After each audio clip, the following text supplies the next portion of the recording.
बिस्मिल्लाहिर्रहमानिर्रहीम और अस्सलामुअलैकुम। 21 जनवरी और पाकिस्तान में मंगल की सुबह।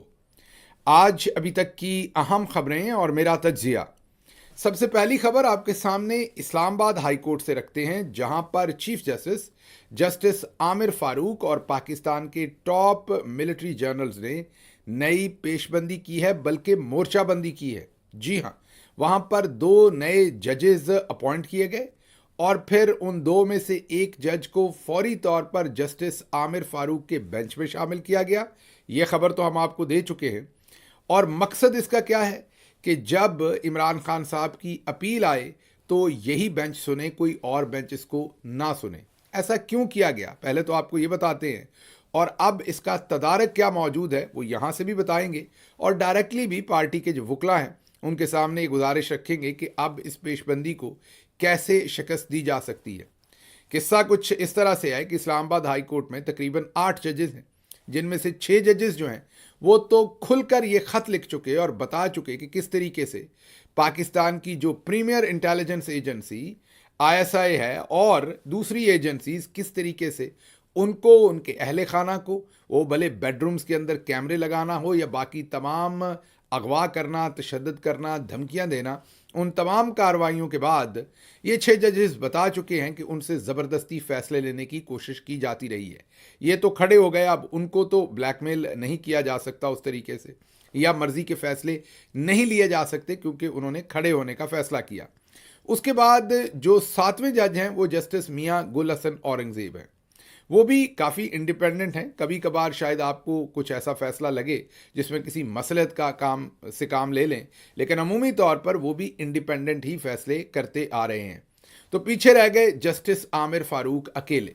अब ऐसी अपीलें कानून के मुताबिक, जैसे 14 साल की सज़ा जो है वो अकेला जज नहीं सुनेगा, उसमें ज़रूरत होगी कि 2 जजेस डिविजनल बेंच में सुने। तो जस्टिस आमिर फारूक के साथ कोई और ऐसा नगीना, कोई और ऐसा हीरा था नहीं जिसको बिठाकर टॉप मिलिट्री जनरल्स जो हैं वो अपनी मर्जी का फैसला कर सकें या करवा सकें। अब आपको पता है कि इमरान खान किसी अदालत की कैद में तो है नहीं, किसी कानून की कैद में तो है नहीं, किसी 190 मिलियन अल कादर ट्रस्ट, तोशाखाना 1, तोशाखाना 2, इद्दत निकाह, साइफर, ये तो सब नाम है। असल बात तो ये है कि वो पाकिस्तान के मौजूदा army chief general Asim Munir साहब की कैद में है, और वो उनको तब तक कैद में रखना चाहते हैं जब तक उनका दिल है, और पूरे का पूरा सिस्टम उसी तरीके से डिज़ाइन किया हुआ है। अब नए 2 जजेस को फौरी तौर पर चट मंगनी पट ब्याह की सूरत में उन्हें अपॉइंट किया गया। एक तो नए हैं जस्टिस मिन्हास और दूसरे हैं जस्टिस आजम खान। उनमें से जस्टिस मिन्हास को अब लगा दिया गया है डिविजनल बेंच में आमिर फारूक साहब के साथ, ताकि जो मर्जी के फैसले वो लेना चाहें वो वहां से दिलवा दें। अब ये तो हो गई उनकी प्लानिंग। पाकिस्तान तहरीक इंसाफ के वकला क्या कर सकते हैं? हमने बहुत सारे जो मोतबर वकला हैं पाकिस्तान के, उनसे बातचीत की, और जो बहुत ही सीनियर वकला है उन्होंने ये मशवरा दिया कि जब पाकिस्तान तहरीक इंसाफ के वकला ये अपील दायर करें सज़ा के ख़िलाफ़, जो 14 साल और 7 साल वाली सज़ा है, तो उसके साथ एक एप्लीकेशन भी फ़ाइल कर दें उसी वक्त, और उस एप्लीकेशन में जस्टिस आमिर फारूक साहब को ये कहा जाए कि आपके बारे में चेयरमैन इमरान खान बारहा बता चुके हैं कि आप बाइस्ड हैं, इसलिए आप उनका मुकदमा मत सुने। अगर आप सुनेंगे तो हम आपसे मुकदमा नहीं सुनवाना चाहते। और जो हाल ही में आपने 2 जजेस लगाए हैं, जिस तरीके से उनको लगाया गया है और जो सारा प्रोसेस है, ये 26वीं आईनी तरमीम, ये सब कुछ इमरान खान के ख़िलाफ़, तो हमें उन पर भी एतमाद नहीं है। बाकी हाई कोर्ट के तमाम जजेस मौजूद हैं, बेशक पूरी कोर्ट बैठ जाए या तो फुल कोर्ट बिठा दें फिर इमरान खान की अपीलों पर, या बाकी किसी भी जज के सामने लगा दें, हमें कोई प्रॉब्लम नहीं है। हम सिर्फ ये जो 2 जजेस और आप 3 लोगों के सामने अपने मुकदमात जो हैं वो नहीं सुनवाना चाहते। जाहिर है अब जवाब ये होगा कि आमिर फारूक साहब ने कौन सा पहले ये माना है जो अब मानेंगे। तो कम अज़ कम जब वो इस एप्लीकेशन को जो अपील के साथ दी जाएगी उसको टर्न डाउन करेंगे, तो आप सिर्फ इस एक एप्लीकेशन के ऊपर भी आप ऊपर सुप्रीम कोर्ट ऑफ पाकिस्तान में जा सकेंगे। अब वहाँ पर भी या तो फिर जस्टिस अफरीदी को खुल के, जैसे आजकल वो इस्टेब्लिशमेंट की गेम खेल रहे हैं, वो खेलनी पड़ेगी, और अगर वहाँ पर मोतबर और इंडिपेंडेंट जजेस के सामने ये पटिशन आ गई तो दूध का दूध पानी का पानी वहाँ सुप्रीम कोर्ट में हो जाएगा। इसलिए ये बहुत ही केयरफुली ट्रेड करने की ज़रूरत है यहाँ पर पाकिस्तान तहरीक इंसाफ के वकला की टीम तो वैसे बहुत ही मोतबर है और बहुत ही बेहतरीन काम कर रहे हैं। उनकी भी सताइश करनी चाहिए। जिस तरह के हालात हैं उनमें बेशक सलमान अकरम राजा हों या सलमान सफदर हों या दूसरे तमाम जो वकला हैं जो केसेस लड़ रहे हैं, जिस बेहतरीन तरीके से वो चेयरमैन इमरान खान के केसेस को या बाकी पार्टी से रिलेटेड केसेस को इन बदतरीन हालात के अंदर रिप्रेजेंट कर रहे हैं, वो कमेंडेबल है। उनको हम ये मशवरा जो हमें वकला से मिला वो उनके सामने ज़रूर रखेंगे। अच्छा जी, अगली खबर आपके सामने वाशिंगटन डीसी से रखते हैं। पहला दिन था सदर ट्रंप का हल्फ बर्दारी और उसमें किए गए ऐलानात के बारे में तो मैंने आपको बता दिया था। अब सदर ट्रंप ने सदारती फरमान जारी किए हैं। उन्होंने एग्जीक्यूटिव ऑर्डर्स साइन किए हैं। उन्होंने कहा था कि पहले दिन में ऑफिस में आके दर्जनों, कुछ लोगों ने तो कहा था कि शायद 100 के करीब वो एग्जीक्यूटिव ऑर्डर साइन करेंगे, और वही हुआ। उन्होंने दर्जनों की तादाद में, ऐसे लगा किसी मशीन में से एग्जीक्यूटिव ऑर्डर निकल रहे हैं। लेकिन जो उनका सबसे पावरफुल और जिसने पूरे सिस्टम को हिला दिया और चौधरी निज़ामुद्दीन को घुटनों पे गिरा दिया, मैं अमरीकी निज़ामुद्दीन की बात कर रहा हूँ, वो उनका एग्जीक्यूटिव ऑर्डर है जिसपे उन्होंने एक दस्तखत के साथ 1500 से ज़्यादा ऐसे लोगों की सज़ाएं फौरी तौर पर माफ़ कर दी और उन्हें फौरी तौर पर जेलों से रिहा करने का हुक्म दिया, जिनको अमरीकी इस्टेब्लिशमेंट ने सदर ट्रंप के हामी होने या उनके हक में निकलने या जो पार्लियामेंट पर हमला, अमरीकी पार्लियामेंट मीन कांग्रेस बिल्डिंग पर, कैपिटल हिल पर जो राइट्स हुए थे जिसमें घुस आए थे सदर ट्रंप के जो फॉलोअर्स थे, जब 2020 के अंदर इलेक्शन के रिजल्ट्स आए थे जिनको सदर ट्रंप ने नहीं माना था और कहा था कि धांधली हुई है। उस वक्त जो उनके वोटर सपोर्टर्स थे उन्होंने कांग्रेस की बिल्डिंग के अंदर घुस आए थे और वहाँ से कांग्रेसमैन और दूसरे लोगों ने भागकर अपनी जान बचाई थी और उन राइट्स को जमहूरियत पर अटैक कहा गया था। उन राइट्स के अंदर 1500 लोगों को जेल की सज़ाएं दी गई थी। उनमें से बहुत सारे लोगों को तो बहुत लंबी सज़ाएं दी गई थी और उन्हें बगावत, गद्दारी और इस तरह के अलकाबात से भी नवाजा गया था।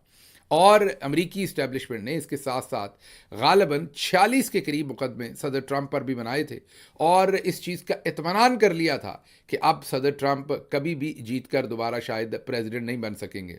और ये जो उनके वोटर सपोर्टर थे, जिसकी मैं इस तफसील में नहीं जा रहा कि उन्होंने दुरुस्त किया या गलत किया, लेकिन जिन्होंने ट्रंप के साथ खड़े होकर उस टाइम उस बिल्डिंग में घुसे थे, उनको फिर ऐसी सज़ाएं दी कि उनको मिसाल बनाकर रख दिया और लंबी सज़ाएं दे के उनको जेल में डाल दिया। अब सदर ट्रंप ने जैसे ही ऑफिस संभाला तो जो चंद पहले उन्होंने एग्जीक्यूटिव ऑर्डर्स किए वो उन्होंने उन 1500 लोगों को बिल्कुल आम माफ़ी का उनके लिए ऐलान किया, मीन उन्हें क्लीन चिट दी और उनको सदारती माफ़ी देकर उन्हें फौरी तौर पर जेलों से रिहा करने का हुक्म दिया।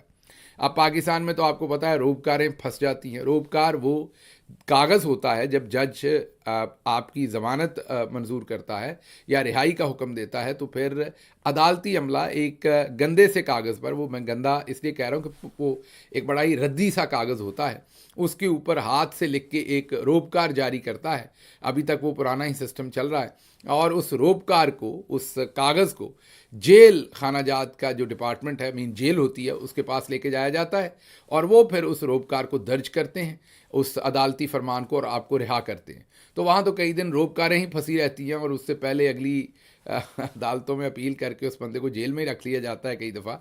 लेकिन बहरहाल यहाँ पर मुख्तसर बात यह है कि अमेरिका में इस पर फौरी इम्प्लीमेंटेशन होती है और कहा जा रहा है कि कल मंगल वाले दिन, जो अमेरिका में कल होगा, आपका आज मंगल हो चुका, वहाँ पर इन लोगों को फौरी तौर पर रिहा कर दिया जाएगा और इनमें से ज़्यादातर लोग जेलों में से बाहर आना शुरू कर देंगे।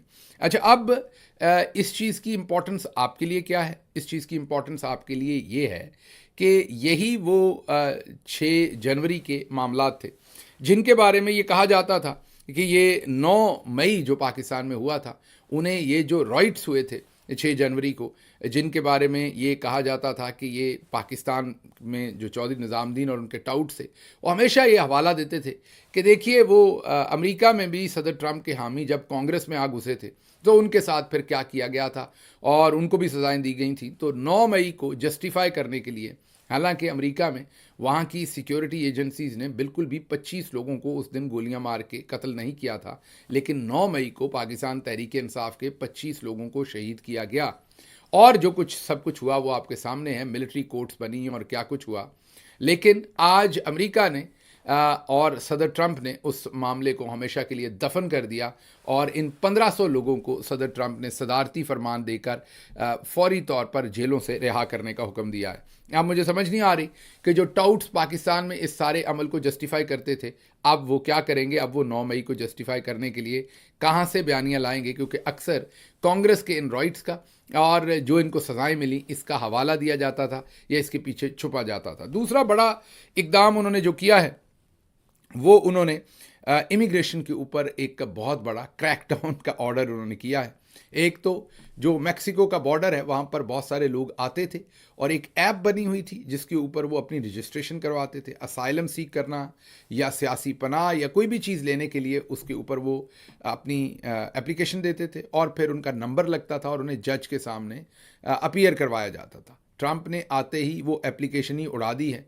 कहा जा रहा है कि 2,75,000 लोग लाइन में थे उन एप्लीकेशंस की और उन सबको उन्होंने यक जुम्बश कलम वो तमाम का राइट जो है वो ख़त्म कर दिया। उनके अब इंटरव्यूज़ नहीं होंगे और उनको अमेरिका के अंदर रसाई नहीं दी जाएगी। इसी तरह से जो अफ़गान वॉर ख़त्म होने के बाद वहाँ से बहुत सारी फैमिलीज़ को अमेरिका में पॉलिटिकल असाइलम या अमेरिका के अंदर उनको वीज़ाज़ या ग्रीन कार्ड्स दिए जा रहे थे, उसके ऊपर भी उन्होंने एक फौरी एमरजेंसी ऑर्डर जारी किया। कहा जा रहा है कि 1600 के करीब जो फैमिलीज़ थीं अफ़गान जो अमेरिका की तरफ रवां दवां थीं जहाज़ों के अंदर, उनको भी वापस भेज दिया गया है। उनको भी अब लैंड करने की, अमेरिका के अंदर दाखिले की इजाज़त नहीं होगी, वो भी वापस अफ़गानिस्तान भेज दी जाएंगी। ये बहुत ही मेजर कुछ डिसीजंस हैं और भी उन्होंने बहुत सारे डिसीजंस किए हैं, जैसे कि जेंडर के बारे में, energy, environment, artificial intelligence, TikTok, उसको भी उन्होंने खोल दिया है। तो और भी बहुत सारे फैसले हुए हैं, लेकिन ये 2 मेजर फैसले थे जो आपके सामने रखने ज़रूरी थे। अच्छा जी, अगली खबर, शहबाज शरीफ साहब ने ट्विटर के ऊपर सदर ट्रंप को मुबारकबाद दी और उसी ट्विटर पर जिसको पाकिस्तान के अंदर ब्लॉक किया हुआ है, जाहिर है उन्होंने, एक मौलाना साहब आए थे, आपको याद होगा, उन्होंने ये कहा था कि ट्विटर इस्तेमाल करना और वीपीएन स्पेशली इस्तेमाल करना हराम है, तो हराम काम या हरामी काम जो है वो नहीं करना चाहिए। तो आज ये वाला हराम काम या हरामी काम जो है वो मोहतरम शहबाज शरीफ साहब ने फिर सर अंजाम दिया और वीपीएन लगाकर ट्विटर से उन्होंने मुबारकबाद दी प्रेसिडेंट ट्रंप को अमेरिकी सदर मुंतखब होने पर, हल्फ लेने पर। उसके नीचे उनके ऊपर ट्विटर की जो कम्युनिटी है उन्होंने एक नोट स्लैम किया और वो जो स्लैप किया नोट, उस पर वाज़े लिखा हुआ है कि इस मुल्क के अंदर ट्विटर जो है वो बैन है और ये जो प्राइम मिनिस्टर हैं सो कॉल्ड, ये प्राइम मिनिस्टर साहब जो हैं ये वीपीएन लगाकर जाली तरीके से इस ट्विटर को जो है एक्सेस कर रहे हैं। बहरहाल इनके साथ एक तो ये पढ़े लिखे नहीं, ऊपर से कोशिश नहीं करते। अगर इन्होंने, मैंने पहले भी कहा कि जब ट्विटर को बैन किया हुआ है तो फिर आप ट्विटर क्यों इस्तेमाल करते हैं? कुछ तो अकल या कुछ तो दिमाग इस्तेमाल कर लें। आप फेसबुक के ऊपर अपना एक पेज बना लें और उसके ऊपर ये मालूमात दे दें, इंस्टाग्राम पर दे लें। अच्छा, ये नहीं करना, आप एक प्रेस रिलीज़ जारी कर दें, पूरी दुनिया को, मीडिया को पूरे को प्रेस रिलीज़ जारी कर दें। अच्छा, आप कोई बाहर अपनी कोई और चीज़ कर लें, कोई आप किसी मीन खुद ट्वीट ना करें, किसी बड़ी मोतबर एजेंसी से ट्वीट करवा लें, मीन मुल्क से बाहर जो कोई न्यूज़ आउटलेट है उससे ट्वीट करवा लें, मीन कोई और तरीका निकालें। जब आपने खुद ही एक सर्विस को बैन किया हुआ है तो आप खुद उसे कैसे इस्तेमाल कर सकते हैं? इससे बड़ा जोक और कोई है नहीं जो ये कर रहे हैं। दूसरी तरफ इमरान खान साहब ने जेल से एक अपना पैगाम भेजा है, जिसे बाद में उनके ट्विटर हैंडल से भी शेयर किया गया है, जिसमें उन्होंने एक तो अपने साथियों की सताइश की है, जैसे कि शहजाद अकबर, उनके भाई को अगवा किया गया लेकिन उन्होंने अलकादर ट्रस्ट केस में उनके खिलाफ गवाही नहीं दी। जुल्फ़ी बुखारी के ऊपर भी प्रेशर था, उन्होंने भी नहीं दी। फिर उन्होंने अपनी ज़ौजा के बारे में, बुशरा बीबी के बारे में कहा कि वो मेरी, ये समझते हैं कि वो मेरी कमज़ोरी हैं, इसीलिए इन्होंने उनको पहले भी जेल में रखा है और अभी भी इन्होंने उन्हें ना हक सज़ा दी है। ये समझते हैं कि वो मेरी कमज़ोरी हैं। मेरी बीवी मेरी कमज़ोरी नहीं है, वो मेरी ताकत है। उसने पहले भी मेरे साथ खड़े होकर जेल काटी है, वो अभी भी काटेंगे। और वाज़े तौर पर वो कहते हैं कि किसी सूरत भी वो गिव अप नहीं करेंगे, किसी सूरत भी वो डील नहीं करेंगे, वो इसको बर्दाश्त करेंगे जो कुछ भी हो रहा है और इस सज़ा को काटेंगे, लेकिन वो किसी सूरत कंप्रोमाइज़ नहीं करेंगे अपने ऑनर पर और अपने प्रिंसिपल्स के ऊपर।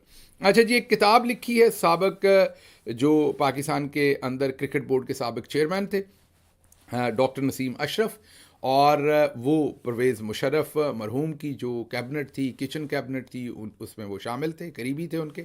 उन्होंने एक किस्सा अपनी किताब में लिखा है कि जब नवाज शरीफ साहब पकड़े हुए थे तो बिल क्लिंटन पाकिस्तान आए, तो उन्होंने अपने उस दौरे के दौरान बाथरूम के अंदर पाकिस्तान के चीफ जस्टिस के साथ मुलाकात की, क्योंकि वो नवाज शरीफ को बचाना चाहते थे। जो भी उन्होंने चीफ जस्टिस, गालिबन जस्टिस रिटायर्ड इरशाद हसन खान उस टाइम चीफ जस्टिस थे, उनके बारे में गालिबन अपनी किताब में नसीम अशरफ लिखते हैं, प्रीवी हैं वो इस सारे वाक़े के कि किस तरीके से बाथरूम के अंदर प्रेसिडेंट क्लिंटन ने उनको बुलाकर कहा। अब ये नहीं पता कि बाथरूम में क्यों मुलाकात की, कहीं और क्यों नहीं की, शायद उनको होगा कि कोई रिकॉर्डिंग हो जाए बाहर या कोई और। उनको नहीं पता कि हमारे यहाँ तो बाथरूम में कैमरे लगाना सबसे ज़्यादा अहम जगह समझी जाती है, तो शायद वो कहीं पर रिकॉर्डेड भी हो। लेकिन हम अमूमी तौर पर नंबर 1 जो हैं वो अपने लोगों के लिए हैं। सदर क्लिंटन के लिए हम मेरा ख्याल नंबर 1 नहीं होंगे और हमसे वो चीज़ तब रिकॉर्ड नहीं की गई होगी, वरना अगर की होती तो चौधरी कभी ना कभी बेशक बीच में से क्लिंटन साहब को साइड पे भी करता,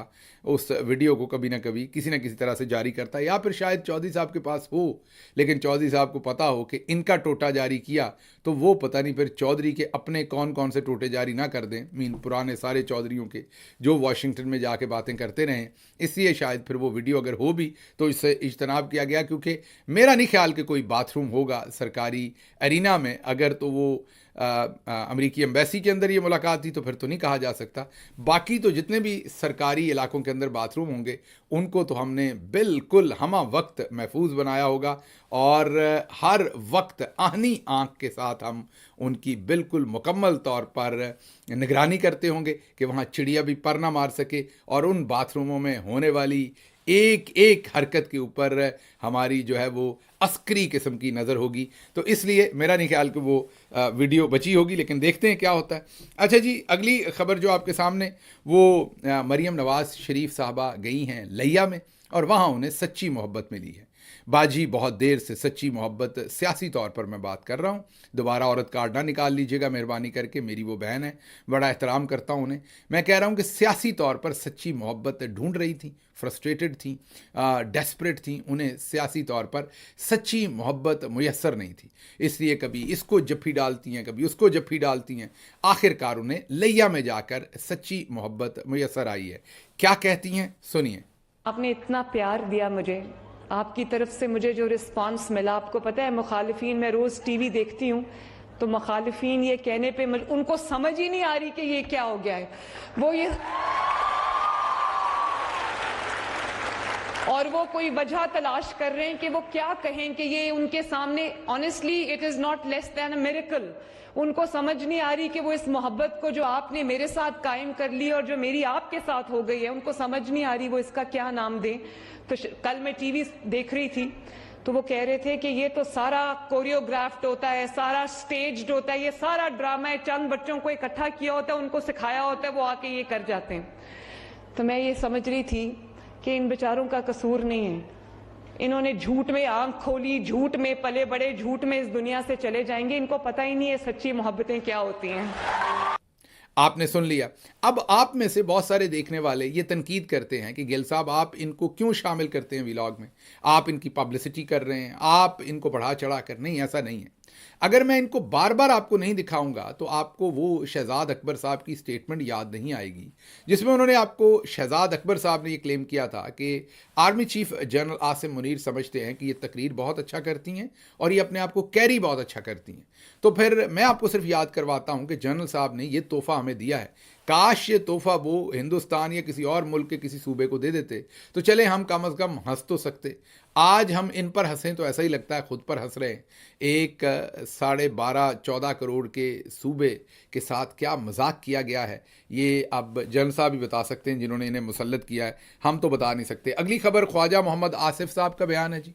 उन्होंने कहा कि तहरीक इंसाफ का बुनियादी मकसद इस्टेब्लिशमेंट के साथ राब्ता कायम करना था, जो हो गया है, और अब मामला जो हैं वो आगे चल पड़े हैं। ये ख्वाजा आसिफ कह रहे हैं। अब मुझे नहीं पता इसका बैकग्राउंड क्या है, क्योंकि राब्ता तहरीक इंसाफ का जो है वो तो सबके सामने ही है, जितना है और जितना नहीं। और खान साहब ने तो जो मुलाकात हुई आर्मी चीफ के साथ वो भी नहीं छुपाई, वो भी बबांगे दहल आपके सामने रख दी। आखिरी खबर आपके सामने रखेंगे और वो है, जर्नैलों और जजेस ने इस मुल्क का बेड़ा गर्क किया। जब तक इन्हें कटहरे में खड़ा नहीं किया जाता ये मुल्क आगे नहीं बढ़ सकता। खैबर पख्तूनख्वा के वजीर कानून आफ्ताब आलम ने ये बयान दिया है। जाहिर है सबसे बड़ा मसला हमारा है ये, लोग कभी सियासतदानों के पीछे चढ़ जाते हैं, कभी जजेस के। मैं तो कहता हूं कि सबसे बड़ा मसला हमारे जर्नल्स का ही है, क्योंकि पावर असल उनके पास है। जहां पावर है असल वहीं पर रिस्पॉन्सिबिलिटी है। तो अगर वहां पर एक दुरुस्तगी आएगी और आइन की रिस्पेक्ट वहां से करनी शुरू की जाएगी तो तभी मामला जो हैं वो आगे चलेंगे। मुझे यहाँ से इजाज़त दीजिए। अल्लाह आपका हामी और नासिर हो। पाकिस्तान जिंदाबाद।